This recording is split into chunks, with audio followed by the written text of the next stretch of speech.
சக்தியின் பொட்கால்ட் infinity commentary பாக்ஸுகள் சந்திக்கின்றோம். Raj, IPL போட்டிகள் எப்படி போய்கொண்டிருக்கு?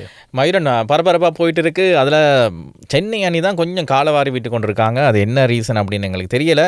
இப்படி ஒரு டீமை நாங்கள் இதுக்கு முன்னால் பார்த்ததும் இல்லை மயூரன். குறிப்பாக ருத்ராஜ் கைக்வாட் தலைமையிலான சென்னை அணி தொடர்ச்சியாக 7 போட்டிகள் தோல்வி. கடந்த வருடத்திலிருந்து இந்த வருடம் நடைபெற்ற 3 போட்டிகள் உட்பட 7 போட்டிகள் தோல்வி. சஞ்சு சாம்சனை எடுத்தாங்க, அதுக்கு பிறகு வெளியே. நான் அப்போவே சொன்ன மயூரன், சஞ்சு சாம்சன் வந்து ஒரு காலத்தில் தான் சிறப்பாக விளையாடுவார், இன்னொரு காலத்தில் சிறப்பாக விளையாடவே மாட்டார். அதுக்கு பிறகு ஏதாவது 2 மேட்ச் 3 மேட்ச் ஆடிச்சு ஒரு கப்பை ஜெயிச்சு கொடுத்தாலும் பிறகு அதுக்கு பிறகு விளையாட மாட்டார். அது என்னன்னு தெரியல, அவருக்கான லக்கா என்ன அப்படின்னு எங்களுக்கு ஒன்றுமே தெரியல. ருத்ராஜ் கைக்வாடும் அணியின் தலைவர், அவரும் வந்து சிறப்பாக விளையாடவில்லை. எனவே இந்த 2 பேரும் விளையாடாத பட்சத்தில் பின்வரிசை வீரர்கள் முழு பேருமே இளம் வீரர்கள். ஆயுஷ் மாத்ரியா இருக்கலாம், பிரேவிஸுக்கு இன்னும் வாய்ப்பு கிடைக்கவில்லை. உபாதை, மகேந்திர சிங் தோனி விளையாடவே இல்லை. இன்னும் அடுத்த போட்டியில் 11ஆம் தேதி டெல்லி அணிக்கு எதிரான போட்டியில் அதிலும் விளையாடுவது சந்தேகம். நடக்கும் தெரிஞ்சுதான் விளையாடாமல் இருக்கிறார் தோனி. நான் விளையாடியும் தோற்றுரும் அப்படின்னு சொல்லி அதில் முக்கியமான விஷயம், ருத்ராஜ் கைக்வாட் வந்து அவர் கேப்டனுக்கு பொருத்தமான ஆளான்னு சொல்லி பார்த்தா என்னை பொறுத்தவரைக்கும் இல்லைன்னு தான் சொல்லணும். கேப்டன்னா ஒரு வைபோன் இருக்கணும், ஒரு உற்சாகம் இருக்கணும், ஒரு பவுலரை ரொட்டேட் பண்ணக்கூடிய ஒரு டேலண்ட் இருக்கணும். இவர்கிட்ட அது ஒன்றுமே இல்லை, சிரிச்சு கொண்டே இருக்கிறாரு. அதுதான் ப்ளஸ் பாயிண்டாக இருக்குது. எனவே சென்னை சூப்பர் கிங்ஸ் அணி அடுத்த சுற்றுக்கு செல்லக்கூடிய வாய்ப்பு கொஞ்சம் குறைஞ்சு கொண்டு போகிற மாதிரி தெரியுது. ஏன்னு சொன்னால் ஏனைய அணிகள் மிக சிறப்பான வெற்றிகளை பெற்றுக்கொண்டு வருகின்றன. ராஜஸ்தான் அணியை பொறுத்தவரையில் சூரியவன்சி அடிக்கிற அடியெல்லாம் சும்மா இட்டி மாறி விழுதுமாயிரன். நீங்கள் யார், பும்ராவா முகமது ஷமியா, அதெல்லாம் எனக்கு தேவையே இல்லை. எனக்கு வேணும் போல், அந்த போல் வெட்டுக்கு வந்தால் நான் கட்டாயம் சிக்ஸருக்கு பறக்க விடுவேன் அப்படின்னு சொல்லி பிரித்து மேய்ஞ்சிருந்தார். அதே போல் ஜெய்ஸ்வால் கடந்த மும்பை அணிக்கு எதிரான போட்டியில் மிக வேகமாக அரைசத்தை பெற்றுக்கொண்டார். 77 பந்துகளில் 77 ஓட்டங்களை ஆட்டமிழக்காக பெற்றுக்கொண்டார், மிக குறைவான பந்துகளில். இருவருமே இந்த ஆரம்ப துடுப்பாட்ட ஜோடி இப்போ இல்லை, கடந்த காலங்களிலும் மிக சிறப்பாக விளையாடுகின்ற ஜோடி. இவர்கள் இருவரும் சிறப்பாக விளையாடினால் பின்வரிசை வீரர்கள் நம்பி இருக்க வேண்டிய அவசியமே இல்லை. மிக சிறப்பாக விளையாடி கொண்டிருக்கிறார்கள் ராஜஸ்தான் அணி. டொப்பில் இருக்காங்க புள்ளிகள் பட்டியலில் இன்றைய நிலையில் 3 போட்டிகளிலும் வெற்றி. எனவே அதே போல் பெங்களூர் ராயல் சேலஞ்சர்ஸ் அணியும் தொடர்ச்சியாக வெற்றிகளை பெற்று வருகின்ற அணியாக மாறி இருக்கிறது. எனவே இம்முறை எந்த அணிக்கு அதிக வாய்ப்பு இருக்கான்னு சொல்லி இப்போ நீங்கள் எதிர்பார்க்குறீங்க? இப்போ நான் நினைக்கிற மாதிரி ஆர்சிபி கொஞ்சம் பவர் பேக்டான ஒரு அணியாக தெரியுது. ஆனால் சொல்ல முடியாது. போன வருஷமும் ராஜஸ்தான் வந்து தொடர்ச்சி 6 போட்டியில் வின் பண்ணாங்க, அடுத்த 6 போட்டியில் தோல்வி. தடுமாறி வந்த ஆர்சிபி தான் கப்பை தூக்கிட்டு போச்சு. ஹெட்மேயர் இருக்கிறார், அது போல் பந்து வீச்சில் சந்தீப் சர்மாவை இன்னும் வச்சுருக்காங்க, நல்ல சிறப்பாக பந்து வீசி கொண்டிருக்கிறார் த்ருவ் ஜுரேல். எனவே சிறப்பான அணியாக நான் ராஜஸ்தான் அணியை பார்க்குறேன். குமார் சங்ககாரன் தலைமையில் பயிற்சிகள் சிறப்பாக செயற்பட்டு கொண்டிருக்கு. ஆனால் அவங்களுக்கு இன்னும் ஒரு சோதனையும் இருக்கு மயூரன். இப்போ சூரியவன்சியும் ஜெயஸ்வாலும் அடிக்காத ஒரு மேட்சை மற்ற பேட்டர்ஸ் எப்படி கொண்டு போகிறாங்க, இது அவங்களுக்கு ஒரு வாய்ப்பு ஏதாவது ஒரு மேட்ச்சில் கிடைச்சாதான் ராஜஸ்தான் அணியை பற்றி நாங்கள் ஃபுல்லாக பேச முடியும். ஏன்னா இப்போ ஜெயஸ்வாலும் சூரியவன்சி தான் அணியை காப்பாற்றி கொண்டிருக்காங்க. அதே வேளையில் இதுக்கு எதிர்மாறத்தான் சென்னை சூப்பர் கிங்ஸ் அணி. அங்கேயும் இளம் வீரர்கள் இருக்கின்றார். சூரியவன்ஷியோட விளையாடிய ஆயுஷ் மாத்ரே தான் அண்டர் 19 போட்டிகளில் விளையாடினவர் தான் அங்கேயும் சென்னையில் இருக்கின்றார். ஆனால் அவர் ஓரளவு சிறப்பாக விளையாடுகிறார். ஏனையவர்கள் சிறப்பாக எழுச்சி இல்லை. அதுதான் சென்னை அணின்ற ஒரு பலவீனமாக மாறி இருக்கு. அது எப்படின்னு சொன்னால், நீங்கள் T20 எப்படி டெஸ்ட் மேட்ச் விளையாடலாம், அதான் சென்னை செய்துட்ருக்காங்க. அதாவது முதல் 6 ஓவர் பவர் பிளே T20 பொறுத்தவரையில் சிறப்பாக விளையாடணும். சென்னைன்னு அதில் தட்டி கொண்டு இருக்கிறாங்க மைதான். சரி, பெங்களூர் ராயல் சேலஞ்சர்ஸ் அணியை பொறுத்தவரை அந்த அணியும் சிறப்பாக விளையாடுகிறது. விராட் கோலியாக இருக்கலாம், ரஜத் படித்தாராக இருக்கலாம், தேவ்தத் படிக்கலாக இருக்கலாம், மிக சிறப்பாக விளையாடி கொண்டிருக்கிறார்கள். பந்து வீச்சிலும் சிறப்பாக அசத்துகிறார்கள். எனவே இந்த அணியும் என்னை பொறுத்தவரையில் அடுத்த சுற்றுக்கு செல்லக்கூடிய வாய்ப்பு இருக்கிறது. முன்னேறி கொண்டு வருகிற நல்ல ஒரு அணி. ஆனால் மறுமுனையில் குஜராத் டைட்டன்ஸுக்கு என்னாச்சு? சுப்மன் கில் உண்மையான ஒரு விஷயம். அதில் ஹர்திக் பாண்டியா இப்போ கேப்டனில் இருந்து விடுவிச்சாங்களோ அன்னைக்கு பிடிச்சது குஜராத்துக்கு பிரச்சனை. இப்போ வரைக்கும் அந்த பிரச்சனை தீர்ந்த பாடில்லை. ஆனால் சுப்மன் கில் வாய் வார்த்தைகள் மட்டும் சொல்லிக் கொண்டு எந்த திறமையை யாருக்கு நிரூபித்து காட்ட வேணும்னு சொல்லி தேசிய அணி போட்டிகளில் சொல்லியிருந்தார். ஆனால் இப்போ அவரும் சிறப்பாக செயற்படையில்லை. ஆனால் அப்படி ஒரு அணி இருக்குது தெரியல மகரன். யாருங்க ஒரு அணி இருந்தால் அது வெளியில் தெரியணும் தானே. குஜராத் அப்படின்னு சொன்னால் அந்த போட்டி சுவாரஸ்யம் இல்லாத ஒரு போட்டியாக மாறிடு. அதே போல தான் லக்னோ சூப்பர் ஜெயண்ட்ஸ் தொடர்ச்சியாக தோல்விகளை பெற்று வந்தது. கடைசி போட்டியில் ரிஷாட் பந்த் கை கொடுத்த காரணமாக அணி உரிமையாளருக்கு சந்தோஷம், ரசிகர்களுக்கு சந்தோஷமா இல்லையோ, அணி உரிமையாளர் கொஞ்சம் சந்தோஷமாக காணப்பட்டார். மிக சிறப்பாக விளையாடி வருகின்றது. ஆனால் அந்த அணிக்குள்ளும் சில சர்ச்சைகள் இருக்கத்தான் செய்கின்றன. அதில் முகமது ஷமி சிறப்பாக பந்து வீசியிருந்தார், அதை நாங்கள் குறிப்பிட்டு சொல்லணும். அதே நேரத்தில் இன்னும் ஒரு அணி இருக்குது, பெருசாக பேசப்படாத அணியாக இருக்குது, பஞ்சாப். ஆனால் சிறப்பாக விளையாடிட்டு வராங்க. பஞ்சாப் அணி நல்ல பந்து வீச்சாளர்கள் இருக்கின்றார்கள். அதே போல் ஆரம்ப துடுப்பாட்ட வீரர்கள் ராஜஸ்தான் போல தான் அந்த அணியும். சிம்ரன் இருக்கிறார், பிரப் சிம்ரன் இருக்கிறார். அதே போல் இன்னும் ஒரு எங்கட யார் பிரியான்ஸ் ஆர்யான் இவர் இருக்கிறார். எனவே இந்த 2 வீரர்களும் அந்த அணிக்கு அடித்தாடினால் அந்த அணியும் வெற்றி பெறக்கூடிய வாய்ப்புகள் அதிகம் இருக்கிறது அணியாக காணப்படுகிறது. மும்பை இந்தியன்ஸ் இந்த முதலாவது போட்டியில் வரலாற்றை மாற்றி அமைத்தது. அதன் பின்னர் ஒன்றையும் காண 2 போட்டியிலையும் தோத்துட்டாங்க. ஆனால் மும்பை இந்தியன்ஸை பொறுத்தவரையில் அந்த அணிக்குள்ள ஏதோ பிரச்சனை ஒன்று இருக்குமாயிரும்.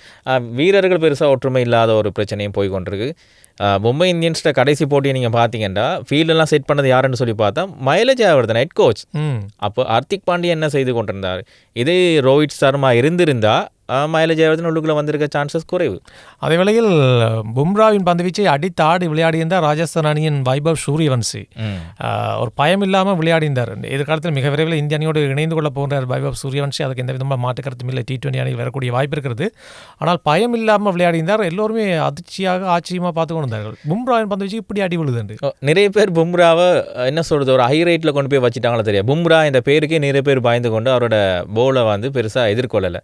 இவருக்கு நீங்கள் பும்ராவா எனக்கு தேவையில்லை, மிச்சல் ஸ்டாக்கா எனக்கு தேவையில்லை, எனக்கு பந்து வந்தால் நான் அடிப்பேன். ஃபர்ஸ்ட் போலே 6 ஆயிரும். முதல் முறை சந்தித்து அது ஃபர்ஸ்ட் போலே 6 அடிச்சிருக்கிறார். எனவே குறிப்பாக மும்பை இந்தியன்ஸ் அணியும் கொஞ்சம் தடுமாறி கொண்டிருக்கிறது. சூரியகுமார் யாதவும் அவ்வளோ பிரயாசிக்கல. அவரை வந்து ஒரு இம்பாக்ட் பிளேயராக பாய்ச்சி கொண்டிருக்காங்க. அதுவும் அவருக்குள்ளே ஏதோ ஒரு தாக்கத்தை நிச்சயமாக ஏற்படுத்தும். இப்படி பார்க்குறது மும்பை அணியும் கொஞ்சம் தடுமாறி கொண்டு தான் இருக்கிறது. அடுத்து நாங்கள் பார்க்க போகிற அணி எந்த அணி? டெல்லியை பார்த்துருவோம். பேத்தும் நிசங்க போனார். ஆனால் அவ்வளோ சிறப்பாக விளையாடலை. இன்னும் துஷ்மந்த சமீராவ் அணிகள் இருக்கிறார். 2 மேட்ச் வின் பண்ணிட்டாங்க. 2 மேட்ச் வின் பண்ணிட்டாங்க. ஆனால் இவர் அவ்வளவு சிறப்பாக விளையாடல. அவ்வப்போது சிறப்பான வெற்றிகளை பெற்றுக்கொண்டு வர்றாங்க. எனவே இந்த முறை அந்த அணியிலும் ஏதாவது சாதிக்கக்கூடிய வாய்ப்பு என்ன பொறுத்தவரையில் காணப்படுது. KL ராவலும் இன்னும் கொஞ்சம் ஆக்ரோஷமாக விளையாடும். இன்னும் ஒரு அணி இருக்குது, அதை பற்றி நான் கதைக்க வேண்டிய அவசியம் வராதுன்னு நினைக்கிறேன். கொல்கத்தா அதிக விலை கொடுத்து வாங்கப்பட்ட கெமரோன் கிரீனுக்கு என்ன ஆச்சு? 3 போட்டிகளும் மிக குறைவான ஓட்டம். 3 போட்டிகளும் சேர்த்து 50 ஓட்டங்கள் வராது. IPL ஒரு சாபம் இருக்கு மயிரன். நீங்கள் அதிக விலைக்கு விலை போனீங்கன்னா நீங்களும் சரி நானும் சரி நல்லா விளையாட மாட்டோம். அதுபோல் சுனில் நரேனும் வருண் சக்கரவர்த்தியும் இல்லாத ஒரு அணி ஒன்று கடந்த போட்டியில் விளையாடி இருந்தது. மழை வந்து குழப்பினது. நீண்ட நாட்களாக அந்த 2 பேரும் இல்லாத ஒரு அணியாக விளையாடியது. தப்பித்து கொண்டதா என்று தான் யோசிக்க தோன்றுகின்றது. கொல்கத்தா நைட் ரைடர்ஸ் என்றால் மிக விரைவாக 2 விக்கெட்டுகள் இழக்கப்பட்டு தவித்து கொண்டிருந்தது. மழை வந்து கொஞ்சம் காப்பாற்றி ஒரு புள்ளியை கொடுத்திருக்கிறது. உண்மையான விஷயம், அவங்க மிக முக்கியமான வீரர்களை விட்டுட்டாங்க. ஆண்ட்ரூ ரசல் அவர் இவங்க ஏலத்தில் எடுக்கவே இல்லை. அதே போன்று வெங்கடேஷ் ஐயரை ஏலத்தில் விட்டுட்டாங்க. அதனால இன்னும் பல முக்கியமான வீரர்கள்லாம் விட்டுட்டாங்க. அதே நேரத்தில் மத்தீச பாத்திரன அணியினுடைய பந்து வீச்சாளர் எல்லாம் காயத்தில் இருக்கிறாங்க.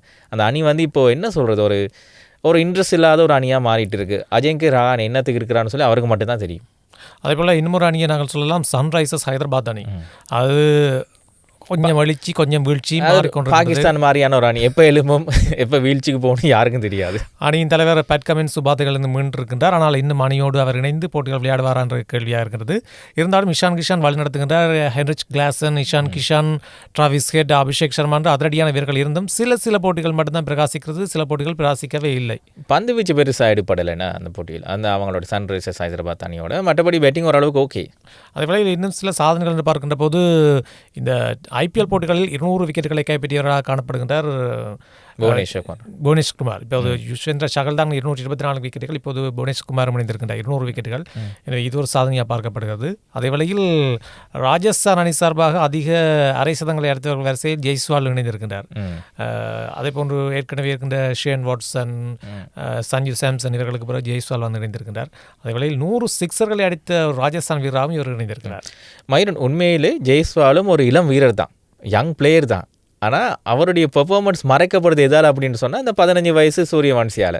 அவர் வந்ததுக்கு பிறகு என்ன நடக்குது அப்படின்னா எல்லாரோட ஃபோக்கஸும் சூரியவன்சிக்கு தான் போகுது. ஜெய்ஸ்வாலையும் பொறுத்தவரை அவர் ஒரு யங் பிளேயர், ஆனால் அவர் கொஞ்சம் சீனியர் ரோல் ப்ளே பண்ணுறாரு.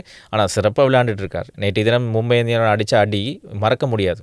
நிச்சயமாக. எனவே இது இப்படி இருக்கிற நேரத்தில் இலங்கையின் முக்கியமான வீரர்கள் IPLல விளையாடணும் என்று கடும் தாகத்தோடு இருக்கின்றார்கள். ஆனால் இலங்கை கிரிக்கெட் உங்களுக்கு தகுதி இல்லை, ஃபிட்னஸ் இல்லை என்று சொல்லிக் கொண்டிருக்கிறது. நீங்கள் என்ன இலங்கையை பற்றி காய்ச்சி கொண்டிருக்கீங்களா மாதிரி? நான் மறந்துட்டேன். இல்லை, இலங்கையின் வீரர்கள் IPLல விளையாடிப்பார். நுவான் துஷாரா என்ன இலங்கை தேசிய அணியிலிருந்து விடுங்க, நான் IPL போய் விளையாட போகிறேன்னு மும்முரமாக இருக்கிறாரு. அதை நீங்கள் எப்படி சொல்லுங்க பாரு. நீங்கள் எங்கேயோ டென்னிஸ் பால் விளையாண்டு கொண்டு இருந்தீங்க, உங்களை கண்டுபிடிச்சி கொண்டு வந்து நேஷனல் டீமில் நாங்கள் சேர்த்தோம். அதுக்கான வசதியெல்லாம் கொடுத்து சம்பளமும் கொடுத்து உங்களை ஒரு இன்டர்நேஷனல் ரீதி அறிமுகப்படுத்தினதுக்கு பிறகு உங்களுக்கு IPL தான் வேணும், நேஷனல் டீம் வேணாமன்னு கோர்ட்டில் போயிட்டு கேஸ் ஃபைல் பண்ணுறீங்க. காசு இதுக்கு யார் என்ன பதில் சொல்கிறது? அவர் சொல்லியிருக்கிற ஒரு விஷயம் என்னென்னா 31 மார்ச் என்னுடைய கான்ட்ராக்ட் முடியுது, அதுக்கு பிறகு நீங்கள் எப்படி எனக்கு என்ஓசி கொடுக்காம இருக்க முடியும், எனக்கு நீங்கள் என்ஓசி தாங்க அப்படின்னு சொல்லி கோர்ட்டில் கேஸ் ஃபைல் பண்ணியிருக்காராம். எங்கே போய் முடிய போகுது? அடுத்து வனிது அசரங்க அவரும் இன்னும் சரியாக உடற்தகுதி பரிசோதனை செல்லையில் என்று தான் பேசப்படுகிறது. அவரும் ஐபிஎல்ல விளையாடுறதாக ஆர்வமாக இருக்கிறார். இன்னும் அவருக்கான அனுமதி வழங்கப்படவில்லை.